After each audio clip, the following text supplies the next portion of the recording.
Well, let's get started off with the first question. Can you tell us your name and what your business focuses on? Absolutely. So, AJ Osborne, and I focus on commercial real estate private equity. So, we buy, own, operate, build, convert storage facilities across the United States. I also buy other businesses, including I own a tech company, software system based company, and then I am the largest investor in another one, including a co op, and then I have product based businesses. I operate a handful of companies. What was your situation before you started working with us, particularly in terms of your content creation or marketing challenges?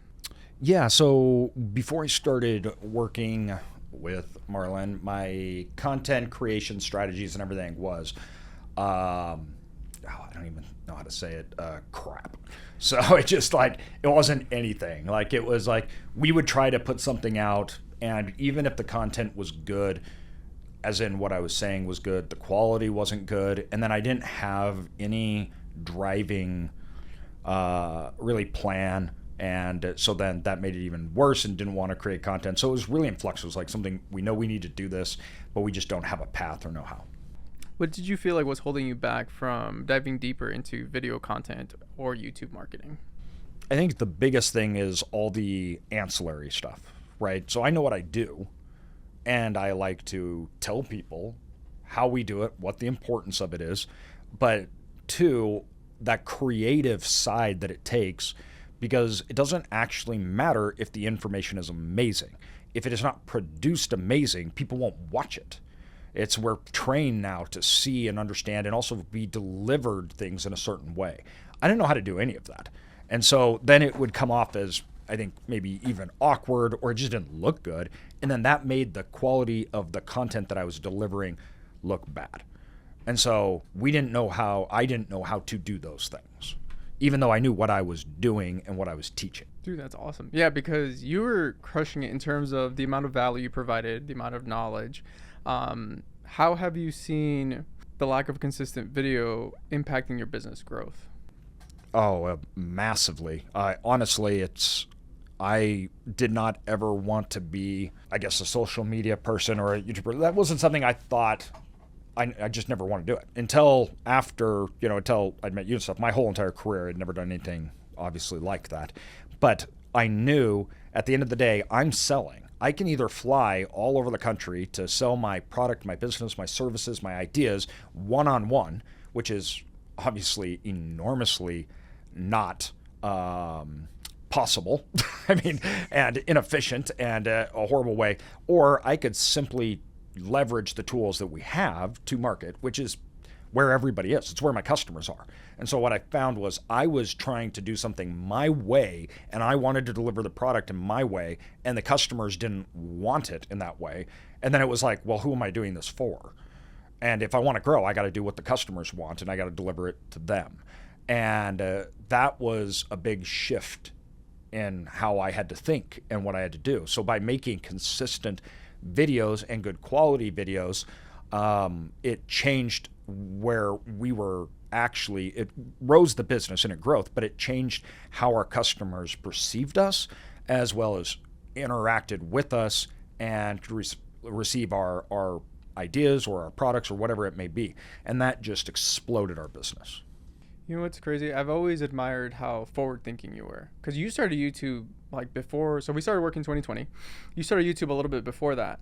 But you already knew that this was going to be like the future. Like, yes. You already knew. And then COVID really expedited that. Yes. What would you say to someone, like, what was the, I guess, alert and trigger for you to be like, I really need to start making content. Like, I know this is going to be important. So at the time, I think when I was looking back, there were not, in our industry, in our sector, there wasn't good quality content out there. There was a lot of confusion, and I really felt, I'm like, we have to grow our base, even if I didn't know what I was growing it for. So a lot of time I was building and trying to grow our audience and our base without actually knowing how we were going to monetize it at all. There wasn't even a plan to monetize it. I just knew it was so important that we had it, because if I wanted to monetize after the fact, it was going to be a lot more struggle. because I didn't have the base. So you have to grow the base in order to monetize. You can't monetize to nothing. And so I knew that that was important, and it was important to get our word out. But two, I also believed in what I believe, and it's important to me. I do this for a living. I actually believe in what I'm saying.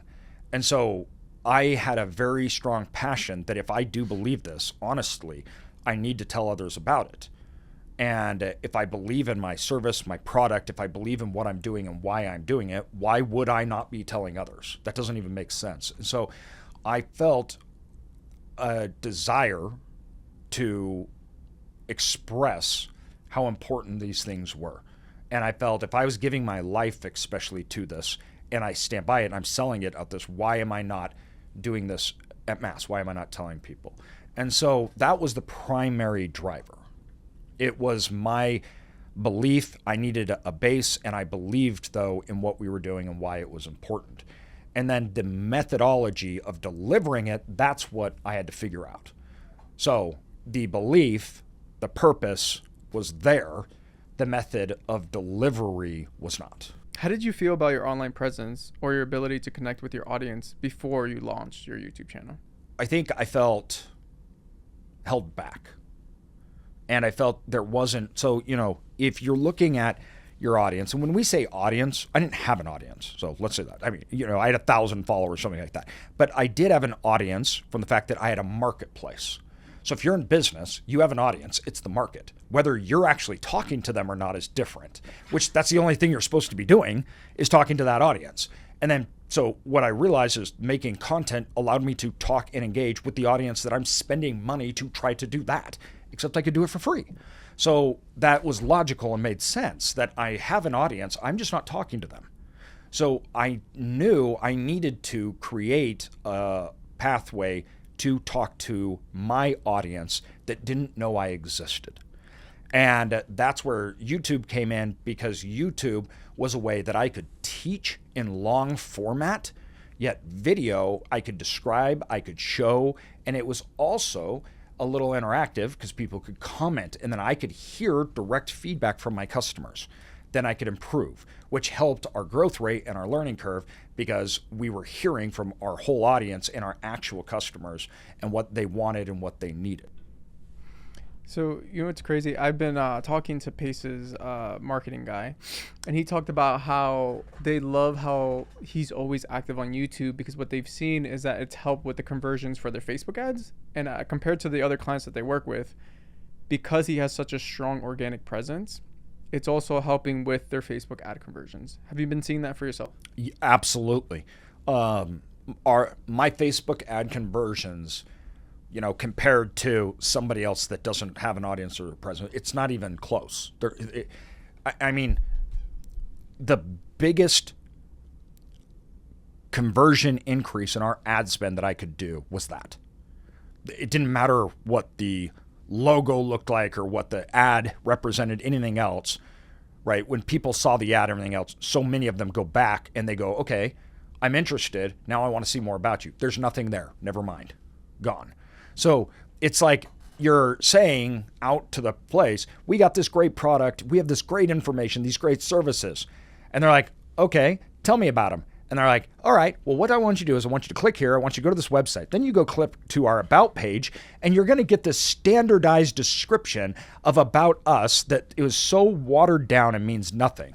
And people are like, okay, yeah, I'm not going to do that. This is simply, of course, it's a sales pitch, but this is not even a good one. I don't know what your products are. I don't really know about you. I don't know what your services are. So it's empty. You know what I mean? Yeah. It's like you're hitting people that are reactionary buyers to click and buy with certain ad groups. You get those. But the intermediate group that aren't just reactionary buyers, but they want to buy, you lose everything above that. So the same ad spend, you get the reactionary buyers, but then you also get the rest of the cohort, right?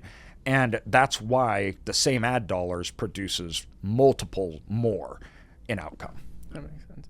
Yeah, I noticed that a lot of the people that I've been talking to, they always want to do the podcast strategy first. So it's funny because Hormozi just released a video about his channels that A, he's focusing on, and two, like his evidence base on like where his audience lives versus TikTok, Instagram, LinkedIn, etc., YouTube.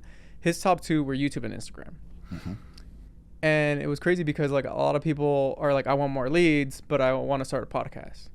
But in my opinion, also based off what Alex Hormozy showed, it's just like you don't get more leads with podcasts.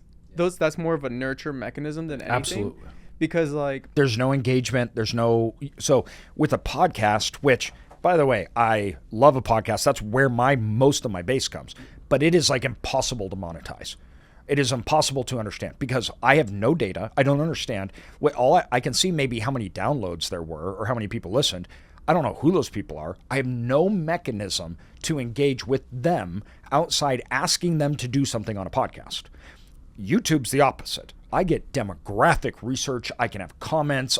You can see so much data about your audience. I can see where they're coming from. I can see what age groups they are. And then I can direct ads to those people, right? So then I can actually retarget those people. Podcasts, I don't have the ability to do that. And so it's a great way to nurture, which I think actually podcasts makes a more powerful platform over time because they're listening to you. And so you speak to them and that creates a real connection, but that is a long game. I mean, I've been doing my podcast for 6 years. So the YouTube is a much quicker way to get information, data, know what your audience is, retarget them, and that actually helps you then make podcasts and everything else because now you know who your customer is, who your audience is. So I would start out with micro testing on, let's say something like TikTok, and then try to make content for Instagram, other platforms off that because TikTok has a much quicker reaction time and period. And then I view YouTube is like the long form of that short form content. So it's like, okay, I'm going to throw something out on TikTok or Instagram or something like that because if we're talking videos, that's a short little 3-minute YouTube video and I can see how it does. If it does good, I can make a full YouTube video from that subject and then I have real engagement, right? Then it's like real good information, quality, all of that. And then from there, I can see who my audience, everything else, and then I can build off my podcast and move to it. So if you have short form, then you have long form podcast listening engagement, and then I view YouTube as the meat. And I think I figured that out way too late. Almost all of my creation and everything going on was in the podcast. So I didn't really focus on Instagram. You started helping me make some videos and things like that for Instagram. And then I didn't focus hardly anything on YouTube because I, first of all, was embarrassed about it. And I was still doing it, but it just didn't look good, right? So until I started working with you, there wasn't a focused effort on it. And then even after that, even when we were producing quality, everything else, I wish I would have gone back and tripled down on that one avenue. I think that would have yielded more results than the others. Thank you. That's awesome. What were your initial thoughts as we began working together? I enjoyed the collaborative nature about it because it's like, first of all, you don't know my industries. You don't know my products, my service, anything else like that. And I don't know anything about production, video quality. So the ability to come together and the comfort in me knowing I can do what I'm good at, and then you helping me shine at what I'm good at, and a process in a way that I wasn't even thinking or I didn't even know. It was like a relief off my shoulders because I knew I could deliver my content and you would make it look good. And that really emboldened me to make more, a lot more, because I'm like, this is good. This looks, and then that gave me a sense of pride in my work. And that gave me a sense of comfort as in I'd go in, like film the content, everything else. We'd talk first about content. You'd either ask questions, we'd change some stuff. We'd like talk about the pitch or whatnot. But then that's it. I would go away and I knew the product would come out amazing. And so I was totally comfortable and excited for it to come out. As opposed to when I started, obviously it wasn't like that at all. I was like, okay, the content's good, but this is just going to be I don't even want to see what people are going to say because it's my iPhone sitting here. You can hardly hear. It's just, you know. So. Yeah, it's been crazy to see the growth that you've had, because we were just talking about it. You owned half that building. You were like, I'm going to own this side too. You tore down the wall and you started expanding more and more. It's just been crazy to see your growth. And I'm just like, holy crap. And you were one of the few clients that definitely stuck with YouTube. A lot of them, clients that I work with still work with Instagram, but they're like, yo, YouTube's too hard. Like, it's just too much work. So I commend you for that, because like, I feel like people who actually stick with YouTube are going to see the best results. I agree. And the thing about YouTube, I think that you have to remember is, if I think about any business that you had, if you had a customer and you were going to sit down with that customer and you were going to try to win them over as a client or as a buyer, that is not a 30-second thing. You are going to describe your product. You're going to ask them questions. You're going to go into the story of your company. You're going to say how amazing you are. You're going to say how you fit their needs, everything else.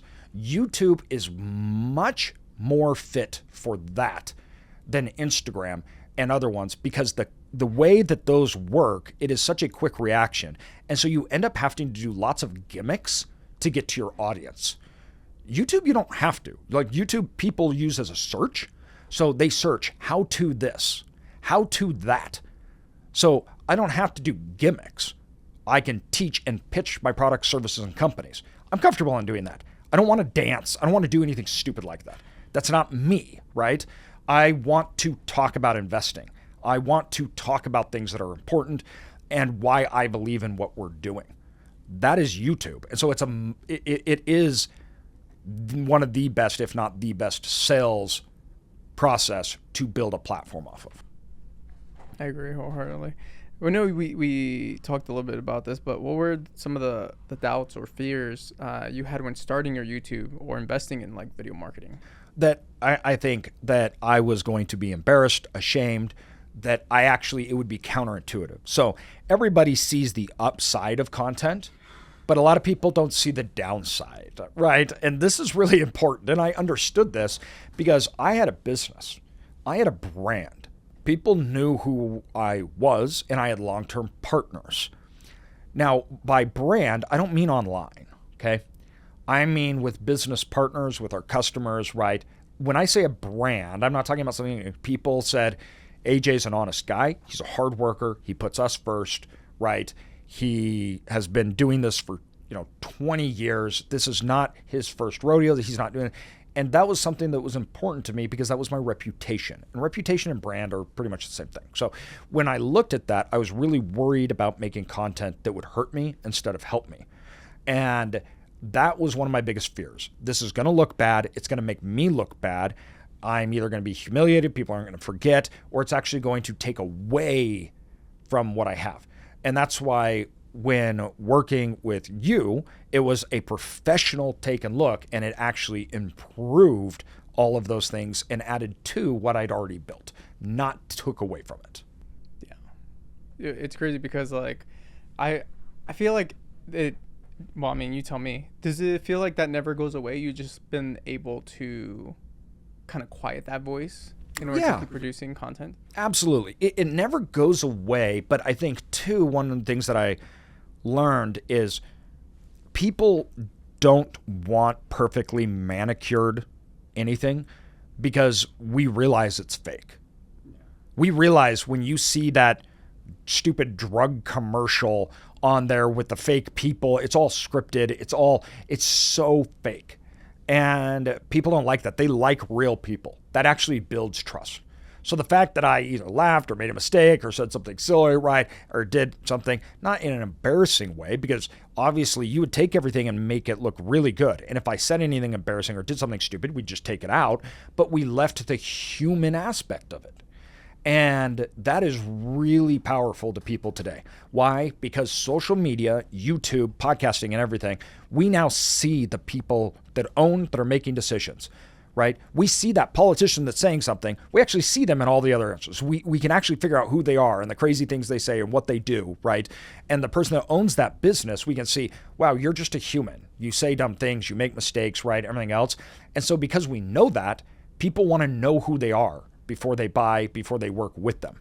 And so it's okay to be human on that video. And I had to really realize that, because we are all very nervous about our shortcomings coming out and about saying things, making mistakes, that it will live with us, right? And I had to be okay with saying that's going to happen. And working with Marlon, you would humanize it, but take away the things that actually would make me feel bad or dumb or look bad. So you were really good about editing it and creating a narrative and image of the human aspect while pinpointing all of the good things that made a really good merger to be likable, trustable, and good quality content that was educational. Appreciate that. Yeah, it's crazy because there was this quote that I heard. It said, personal branding, YouTube content is more about self-discovery than most people really think. Oh, absolutely. Because you have to lean into who you are. The self-discovery nature of doing it for me, and people, I get this all the time. They're like, you're so natural. And I'm like, yeah, no, not at all. It was the first time I did a big podcast and it went out, I was horrified. I started listening to it and I was just sick to my stomach. I'm like, it was so difficult for me, and yet the response to it was so incredible. And I think this is something that we have to realize, is that what I saw all the flaws in, not only it's not that people didn't, they didn't care at all. There weren't huge flaws or anything else. But two, I am my worst critic. And to say I'm my worst critic, that's an understatement, because I will criticize myself and hold myself accountable and pick at myself to degrees that are unimaginable to any normal person. So there's a perception issue that is really hard that we have, that it's like you look at somebody else and you say, you're good and natural at this, I'm not. When that actually, for the majority of people, like there's a bell curve, right? Where on one end you have people that are just magnificent, natural born speakers, everything else. That is a tiny percentage of the population, right? And then you have on the other side of the bell curve, people that literally can't function on a camera or anything else. Everybody else is in the middle. Everybody else. So the vast majority of business owners, people that want to build brands, everything else, you're not only going to be fine, you're going to be great. You just need to give the creative and the part to somebody else to make sure that they make it look good, and it'll be good. But when people say you're a natural, it's just like you were born for this. You have a radio voice. I hear these compliments all the time, and I'm like, I so don't feel that way, and I so don't think of myself that way. I could not watch a YouTube video or listen to one of my podcasts for years, because to me, it was cringy for me, right? Even though it looked beautiful and amazing. The quality, the production, everything. And for me, I'm like, that was my saving grace, right? I'm like, if I didn't have you creating it, I would have stopped, because I was like, I couldn't take it. It was one thing to pick it myself, but then also to be like, my old iPhone quality and video sound quality is horrible too. It magnified it for me. Once I got rid of all those other things, I knew that the presentation and product was good, and that helped me overcome all of those other things.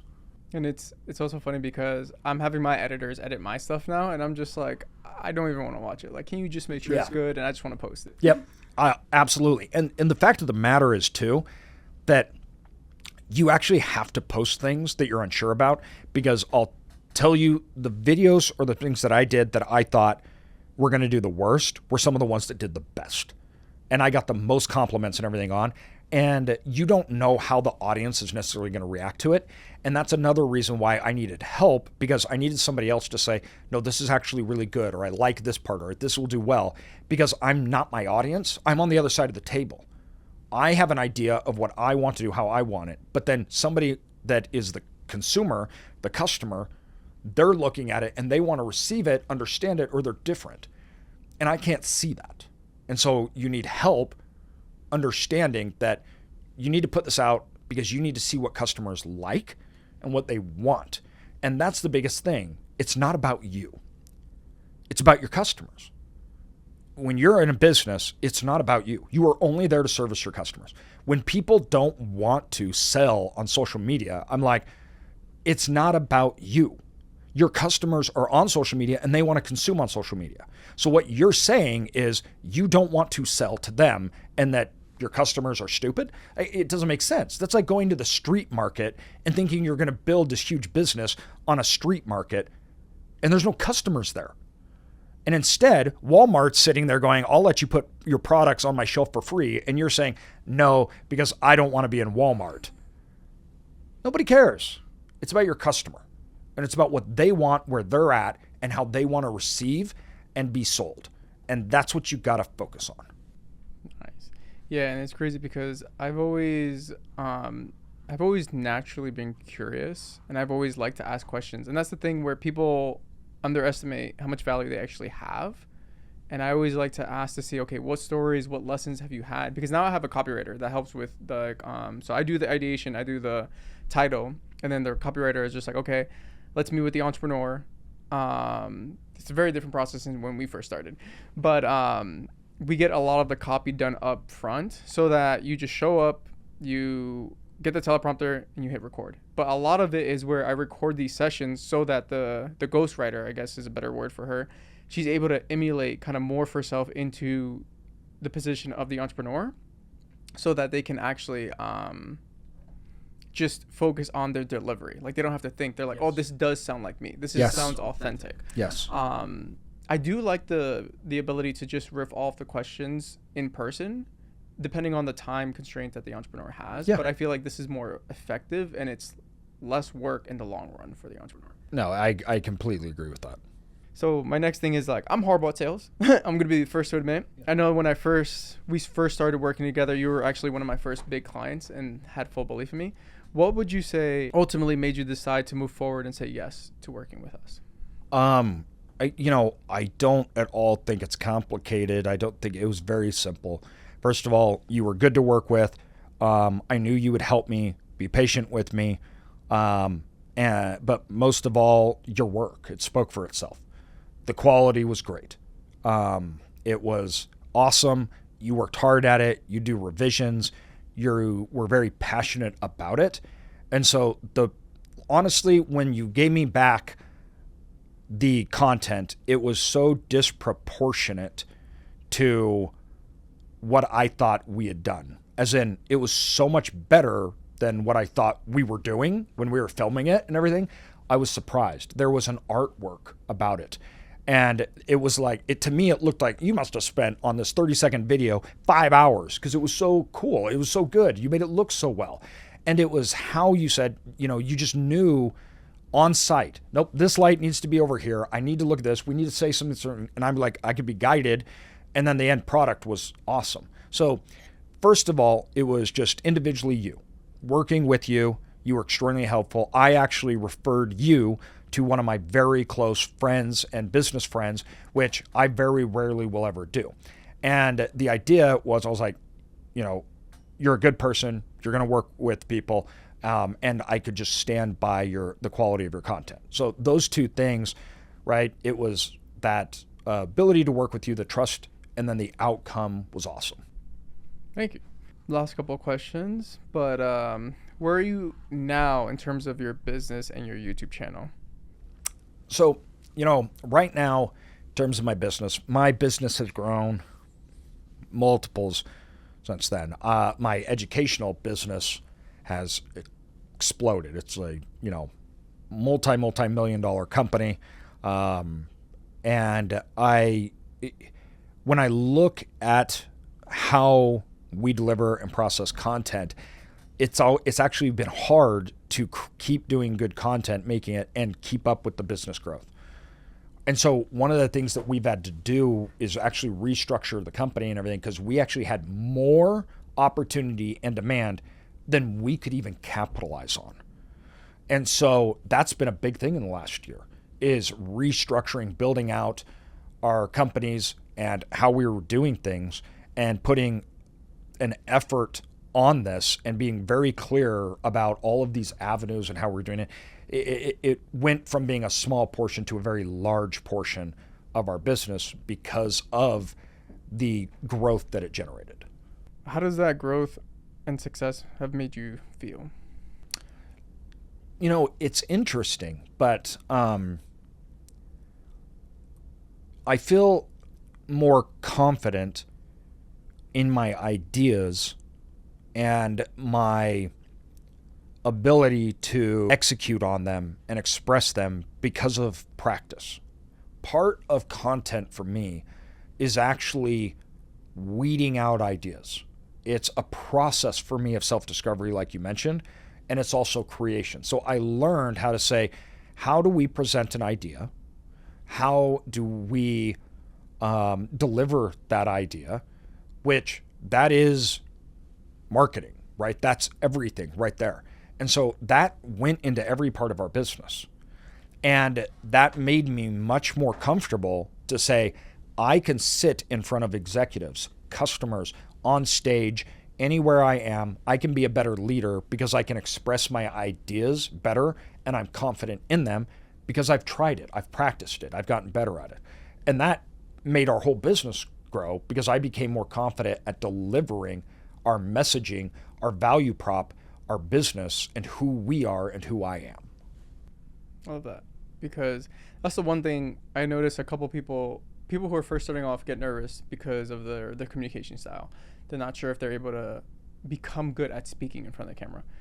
And it's just like anything else, it's just a skill. Yeah. And then most of the people who I now onboard that are people who've started YouTube channels, they just want to take it to the next level. They all say the same thing. They're like, honestly, the reason why I started was because I just wanted to get better at public speaking. Like, I didn't know how to actually speak, and it's definitely helped me. So what would you tell other business owners who are hesitant about starting or growing their YouTube channel? First of all, the cost is so little. And I use this as an example. There's a huge association that people pay to go to put their booths up, to create all this stuff. And at this conference, there's, 1,000 people. And this guy's got this booth up. They put the product, they had to bring in their teams, everything else. And I'm like, how much did that cost you? And they're like, it cost us $25,000. When you include hotels, flights, the cost of the booth alone, bringing their products, everything else for 1,000 people.